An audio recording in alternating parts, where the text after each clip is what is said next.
परंपरा बनी इतिहास, पहली बार गद्दीनशीन महंत ने किया रामलला का पूजन। रामनगरी अयोध्या मंगलवार को एक ऐतिहासिक और आध्यात्मिक क्षण की साक्षी बनी, जब सिद्धपीठ हनुमानगढ़ी के गद्दीनशीन महंत प्रेमदास पहली बार भव्य शोभायात्रा के साथ श्री रामलला के दर्शन को निकले। यह अवसर न केवल धार्मिक दृष्टिकोण से महत्वपूर्ण रहा, बल्कि यह अयोध्या की सैकड़ों वर्षों पुरानी परंपरा में भी एक ऐतिहासिक मोड़ था। भव्यता और श्रद्धा से परिपूर्ण इस शोभायात्रा ने अयोध्यावासियों के दिलों को छू लिया। शोभायात्रा का शुभारंभ महंत प्रेमदास ने पावन सरयू घाट पर विधिवत स्नान, आरती और याचमन के साथ किया। इसके पश्चात विशाल शोभायात्रा निकाली गई, जिसमें घोड़े, ऊंट, पारंपरिक बग्घियां और बैंड बाजों का भव्य समावेश था। नगरवासी पुष्पवर्षा और जयघोषों के साथ इस ऐतिहासिक यात्रा के साक्षी बने। ये पहला अवसर था जब हनुमानगढ़ी के किसी गद्दीनशीन महंत ने अपनी पारंपरिक सीमाओं, विशेषकर 52 बीघे की परंपरागत सीमा को लांघकर श्री रामलला के दरबार में उपस्थित होकर दर्शन और पूजन किया। श्री रामलला को 56 भोग अर्पित किए गए और महंत प्रेमदास जी ने सांकालीन आरती में भाग लेकर इस क्षण को और भी अधिक पावन बना दिया। महंत प्रेमदास जी के उत्तराधिकारी डॉक्टर महेश दास ने इस ऐतिहासिक निर्णय के पीछे की आध्यात्मिक प्रेरणा का खुलासा करते हुए बताया कि गद्दीनशीन महंत को स्वप्न में निरंतर संकेत मिल रहे थे कि उन्हें रामलला के दर्शन करने चाहिए। ये संकेत किसी सामान्य व्यक्ति के नहीं, बल्कि स्वयं अंजनी पुत्र हनुमान जी के थे। चूंकि गद्दीनशीन महंत को हनुमान जी का प्रतिरूप माना जाता है, इसलिए इस निर्णय को एक सामान्य धार्मिक यात्रा न मानकर एक गहरी आध्यात्मिक चेतना का परिणाम कहा जाए तो अतिशयोक्ति नहीं होगी।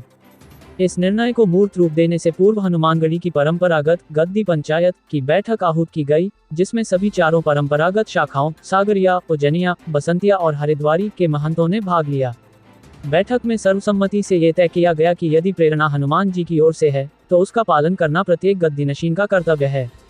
इसी के साथ निर्णय लिया गया कि महंत प्रेमदास जी रामलला के दर्शन हेतु शोभायात्रा के साथ निकलें। शोभायात्रा के मार्ग में जगह जगह श्रद्धालुओं ने फूल बरसाकर और जय श्री राम, जय हनुमान के उद्घोष के साथ महंत प्रेमदास का स्वागत किया। महिलाओं, बच्चों, युवाओं और बुजुर्गों सहित हर आयु वर्ग के लोग इस ऐतिहासिक क्षण को अपने मोबाइल कैमरों में कैद करते नजर आए। कुछ श्रद्धालुओं ने तो इसे अपनी पीढ़ियों के लिए सौभाग्यपूर्ण क्षण बताया। राम जन्मभूमि परिसर में पहुंचकर महंत प्रेमदास जी ने श्रद्धाभाव से रामलला के दर्शन किए और मंदिर प्रबंधन द्वारा आयोजित विशेष आरती में भी भाग लिया। वहां उपस्थित संत समाज और पुजारियों ने भी उनका स्वागत कर इस क्षण को दिव्यता से परिपूर्ण बना दिया। इस घटना ने न केवल हनुमानगढ़ी और राम जन्मभूमि के बीच की परंपरागत दूरी को कम किया, बल्कि यह साबित कर दिया कि जब प्रेरणा हनुमान जी जैसे दिव्य स्वरूप से हो, तो परंपराएं भी नई दिशा लेने को तैयार हो जाती हैं। ये यात्रा भविष्य में एक नई परंपरा की नींव रख सकती है, जिसमें हनुमानगढ़ी और रामलला के बीच संबंध और अधिक सशक्त और सार्वजनिक होंगे। अंत में शोभायात्रा अपने प्रारंभिक स्थल सरयू घाट लौटकर पूर्ण हुई, जहां पर एक बार फिर आरती के साथ समापन किया गया। इस प्रकार अयोध्या की धरती पर एक आध्यात्मिक इतिहास रचा गया, जो आने वाले समय में एक प्रेरणादायक परंपरा का रूप ले सकता है।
राम की यात्रा निकली है, ऐतिहासिक दिन है, क्या कहेंगे आज आप?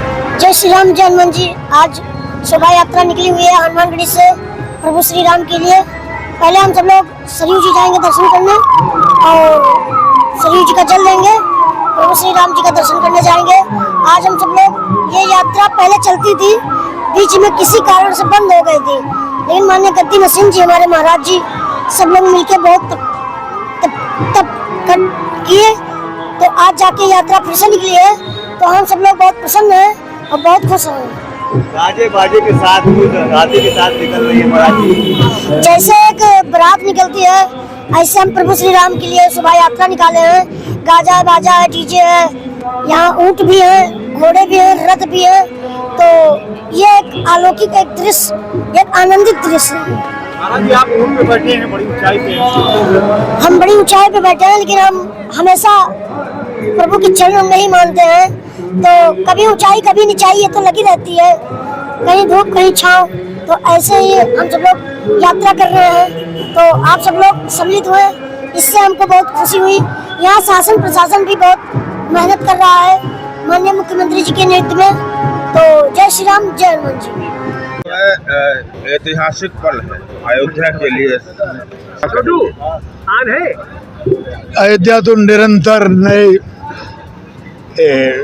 रिकॉर्ड बना रही है। अयोध्या के आज अक्षय तृतीया के पावन अवसर पर अयोध्या में एक नई परंपरा की शुरुआत हो रही है।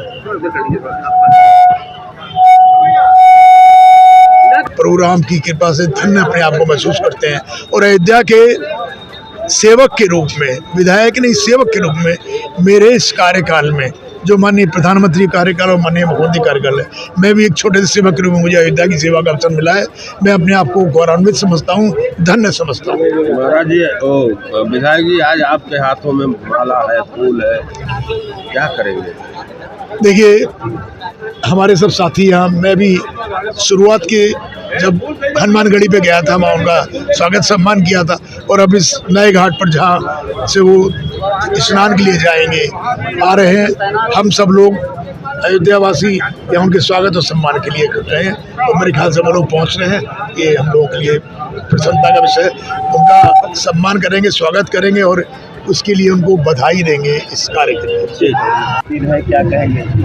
पूरे देश के लिए मंगल कामना सिद्धपीठ अयोध्या हनुमानगढ़ी हनुमान जी महाराज के चरण शरण से आज स्वयं हनुमान जी महाराज की प्रेरणा से, राम जी की प्रेरणा से पूज्य गद्दी नशीन सिद्धपीठ अयोध्या हनुमानगढ़ी हनुमान जी महाराज के प्रांगण से हनुमान जी को लेकर और गाजा वाजा हाथी घोड़े अयोध्या के सभी महंत महामंडलेश्वर जगत गुरु एवं हनुमानगढ़ी के चारों पट्टी के प्रमुख श्री महंत एवं नागातीत के साथ में निकलकर माँ सरजू जी का हनुमान जी महाराज को स्नान कराएंगे और स्नान कराने के बाद राम जी का दर्शन करेंगे। यह क्षण, ये पल अद्वितीय है, भूतो न भविष्यति।